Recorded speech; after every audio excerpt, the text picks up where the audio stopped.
guys, so it's actually another day. As you saw from the time lapse, I fitted the stickers to the wheels, and now what I need to do is replace the spotlight that is missing and also replace the other one because the company I originally got it from sent out the wrong side, and so I kind of gave up with them and just ordered two from another company because it's been weeks now, I think, that I've only had one spotlight. So I'm gonna just fit these new ones, and then that will be that done, thankfully.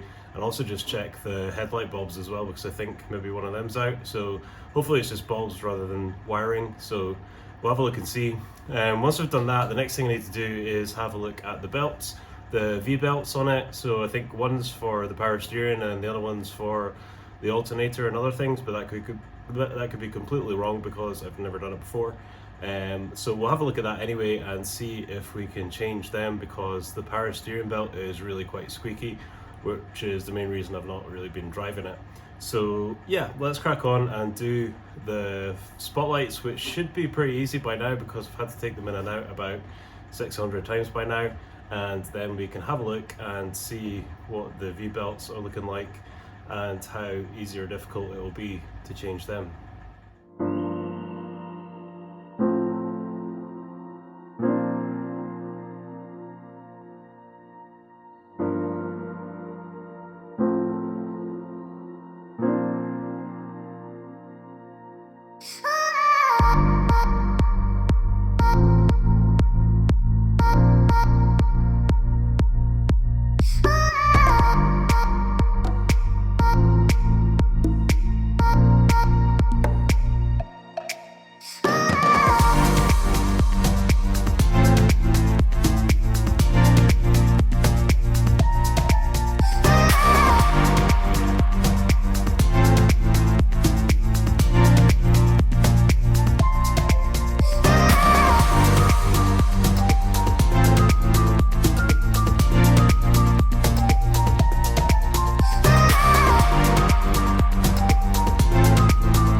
I really need to stop saying that things are going to be simple. So I've kind of figured that basically there's some sort of DIY wiring job on this headlight system. I'm pretty sure, in fact, I'm sure that the spotlights were working before, but they're not working now.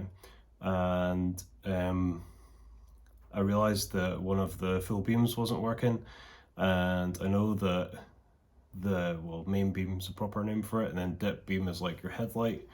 So the side lights are working on both sides. The dipped beam is working on both sides, but the main beam's only working on one side. And I think basically what someone's done is, because there's a wire running from the loom on the off side, and it goes into a relay, a fuse, and then a relay. So I'll let you have a look so you can see for yourself, but I'm not sure whether somebody's rewired it to make the you know, like the main headlights do everything. I'm not sure whether it's just meant to be the full beams on the spotlights. So I'm not sure that if you have like the quad light grille, the full beams are meant to just come from the spotlights, or whether they're meant to come from the main headlights as well. And I honestly can't remember because it's that long ago, a long time ago. So my first guess is that basically something's gone wrong with the wiring for the near side. Like something's gone wrong with the loom on that side, and so because I can see they've run a wire across to that side, so and then into relay. So obviously what the relay does is then it gets a signal from this side, and then when it gets a signal from that side, it then is basically like a switch that then switches on the light on that side. So that would make sense to me if that's why they've done that, although I would probably have just rerun a wire, run a new wire, rather than this sort of elaborate thing that I'll show you. And I'm just kind of babbling on now, so I think I'll just show you, and then you can see my predicament. And yeah, never say it's going to be an easy job. I'm going to make a t-shirt of that. Okay, so welcome to my predicament. So we have this box over here, and it does look all quite professionally done. You know, it's quite tidy. I mean, it's maybe not the best option. I kind of would think that the Golf would come with the wiring for either the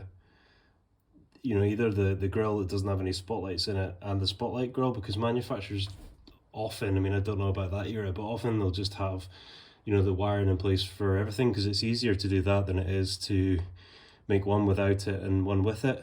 So I'm kind of leaning towards my idea that something's gone wrong with the wiring for the near side headlights, or the full beam perhaps. So they've basically taken a feed from the other side. So here you've got the red wire, if you can see there, coming across, and that goes across to here, and then you into the relay, and then you have power straight from the battery going into fuse, then going into the relay, and then it goes from there obviously into here through these two connections there. So I think the first thing I'm going to do is try changing that fuse in there. I don't have any relays, but assuming that this did work, it maybe isn't working because of the fuse or the relay being blown. And like I say, it does look quite, it does look like quite a tidy sort of professional job. I mean, obviously the tub there is maybe not the most kind of, it's just like a plastic tub that's been bottled on. Maybe that's not the best option, but if that does work, then that kind of resolves the issue, at least for now.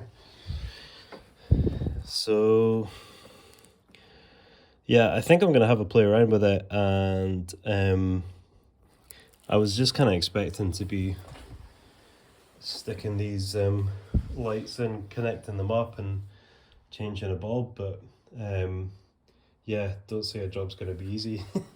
And then what I was planning on doing is changing these belts down here, because the power steering belt is squeaking pretty badly.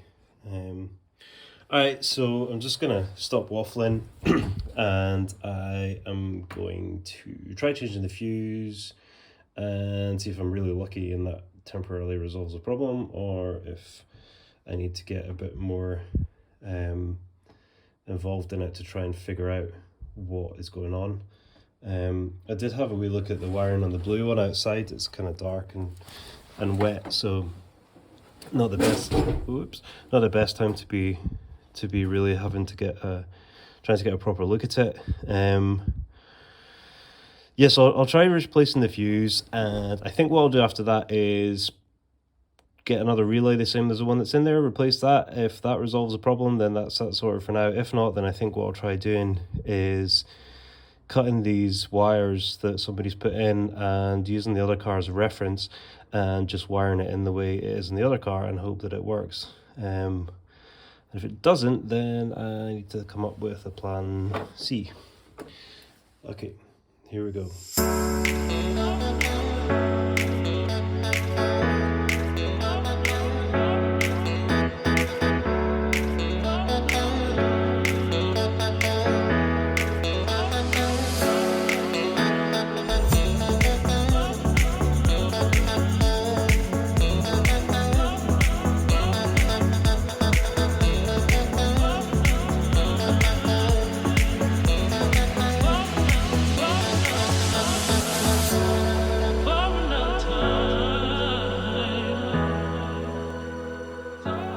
tried changing the fuse and that didn't make any difference at all, although it did look a little bit kind of melted, so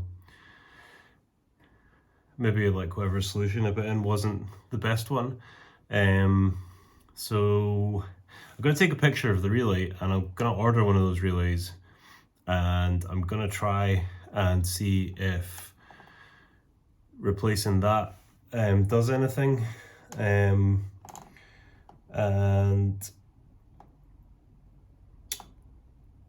if it does, then it's working just now, and it gives me a little bit of time to do a bit more research as to the way things should be. I wouldn't say I'm an expert. In fact, I'm definitely not an expert on auto electrics. Have a kind of working understanding of electronics, and I previously ran an AV company, so I'm a bit more clued up on that side of things. So but yeah, I think understand in basic principle how it should work. So I think I'm going to try getting a relay, try sticking that in, see if that gets it working for now. And in the interim, what I can do is just be doing some more figuring out and have a better look at the wiring on the blue one. I might even just try disconnecting all the stuff that's there and just temporarily like wiring it up the way it is in the blue one and see if it works. I think it probably won't. I think they've put the relay in there because the feed for the near side or part of it isn't working properly, in which case what I'd rather do is just trace the broken wire or figure out which wire it is that isn't working and where it should go and run a new one, rather than have, you know, this kind of elaborate setup here that if it's melted a fuse, it's probably not the best, to say the least. So basically I'm just going to park that there for now, because this is one of those times I think where I could spend ages right now not really accomplishing very much, whereas if I just have some time to read around online, look at a wiring diagram for the car, I'll probably be better placed to actually solve the problem. So I think what I'm going to do now is try something that will hopefully go more simply. I've just done it again. And that is to change the V-belts in the car. I watched a video earlier on about changing the power steering one, and I think it's like 4 bolts or something to undo, and it gave me an idea of what the tension of the belt should be as well. So I'll probably watch that again, and then what I'll do is I'll lift the car up, take the wheel off, and then we can have a wee look and see what it's looking like, and then maybe try and find a video about how to change the alternator belt.